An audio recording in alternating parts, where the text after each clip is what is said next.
नमस्कार, मी आहे प्रज्ञा. आपल्या हेल्दी रेसिपी विथ प्रज्ञा चॅनलमध्ये सर्वांचे खूप खूप स्वागत.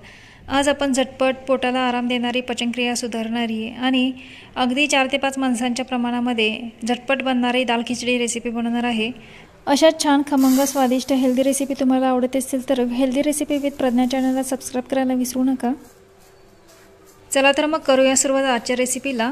तर इथे आपण 1 कप मिनी मोगरा तांदूळ घेतलेला आहे आणि 1 कप मूग डाळ घेतलेली आहे. हे दोन्ही छान स्वच्छ निवडून घ्यायचं. यामध्ये जर काही कचरा खडे असतील तर ते काढून घ्यायचे. इथे मी दोन्ही छान असे एकजीव करून घेतलेले आहेत. आता यामध्ये पाणी घालून हे 2 ते 3 वेळा स्वच्छ धुवून घ्यायचं. दाल खिचडी बनवण्यासाठी तुम्ही कोणताही तांदूळ वापरू शकता. शक्यतो बारीक तांदूळ वापरला तर दाल खिचडी मऊ होते, म्हणून इथे बारीक तांदूळ घेतलेला आहे, मिनी मोगरा घेतलेला आहे. आता हे स्वच्छ धुवून झालेलं आहे. आता आपण फोडणीची तयारी करूया. इथे एक मोठ्या आकाराची कढई घेतलेली आहे. यामध्ये 3 ते 4 चमचे तूप घालून घेतलेले आहे. तूप छान वितळले की यामध्ये आपण 1 चमचा मोहरी, 1 चमचा जिरे घातलेले आहेत. जिरे आणि मोहरी छान फुलले की यामध्ये आपण 4 ते 5 लसूण पाकळ्या आणि साधारण अर्धा इंच आल्याच्या तुकड्याची छान अशी पेस्ट बनवून घेतलेली आहे, ती घालून घेऊया.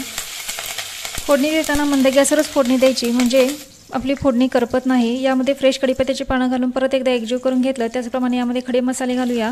स्टार फूल घातलेला आहे, इलायची, 4 ते 5 लवंग, 4 ते 5 मिरे, 1 दालचिनीचा तुकडा, 2 हिरव्या मिरच्या, 1 टोमॅटो बारीक चिरून घेतलेला आहे, तोही छान असा परतून घेतला. आता हे सर्व मिश्रण छान एकजीव करून झाल्यानंतर यामध्ये आपण मूग डाळ आणि तांदूळचं जे मिश्रण आपण धुवून ठेवलेलं होतं ते घालून घेऊया. यामध्ये लहान अर्धा चमचा हळद आणि चवीपुरते मीठ घालून यामध्ये आपण तांदूळ आणि मूग डाळ जी धुवून ठेवलेली होती ती घालून घेऊया आणि छान असे एकजीव करून घेऊया. आयुर्वेदानुसार तूप पचनासाठी अत्यंत हलके असते. जेवण बनवण्यासाठी वापरण्यात येणाऱ्या अन्य तेलाच्या तुलनेत तुपाचा वापर जर स्वयंपाकामध्ये केला तर पचनक्रिया नक्कीच चांगली होते, रोगप्रतिकारशक्ती वाढते, शिवाय शरीरातील थकवा घालवण्यासही मदत करते. त्यामुळे शक्यतो दिवसभरात 2 चमचे तरी तुपाचा वापर स्वयंपाकामध्ये किंवा जेवणामध्ये झाला पाहिजे. पचनक्रियेमध्ये बिघाड झाला असल्यास अशा पद्धतीने मूगडाळ खिचडी तुपामध्ये तुम्ही बनवू शकता. इथे मूगडाळ खिचडी आपण छान असे एकजीव करून झाल्यानंतर झाकण लावून 1 मिनिटभर मंद गॅसवर वाफ देऊन घेतली. आपण 1 कप मूगडाळ आणि 1 कप तांदूळ घेतलेला आहे. या प्रमाणासाठी 3.5 ते 4 कप यामध्ये पाणी घालून घेऊया. तुम्ही जर वाटीच्या प्रमाणामध्ये हे तांदूळ आणि मूगडाळ घेतला असेल तर वाटीच्या प्रमाणामध्येच 3.5 ते 4 वाटी पाणी घालून छान अशी खिचडी शिजवून घ्यायची. इथे आपण कपच्या मेजरमेंटमध्ये 3.5 कप आपण पाणी घालून घेतलेलं आहे.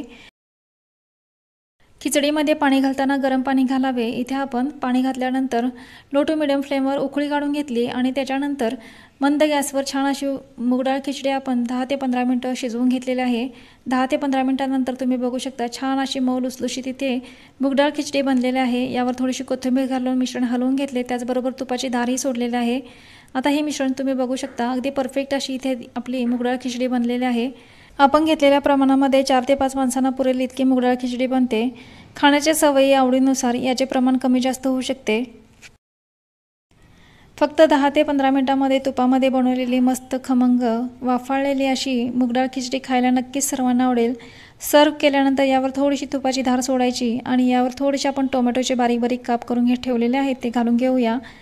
पोटाचे किंवा पचनक्रियेच्या तक्रारी असतील तर अशा पद्धतीने तुपामधील हलकी फुलकी, पचायला हलकी मूगडाळ खिचडी घरी नक्की ट्राय करून बघा. आजची रेसिपी कशी वाटली कमेंट करून नक्की सांगा. व्हिडिओला लाईक, शेअर आणि सबस्क्राईब करायला विसरू नका. परत भेटा अशा छान खमंग स्वादिष्ट हेल्दी रेसिपीसोबत.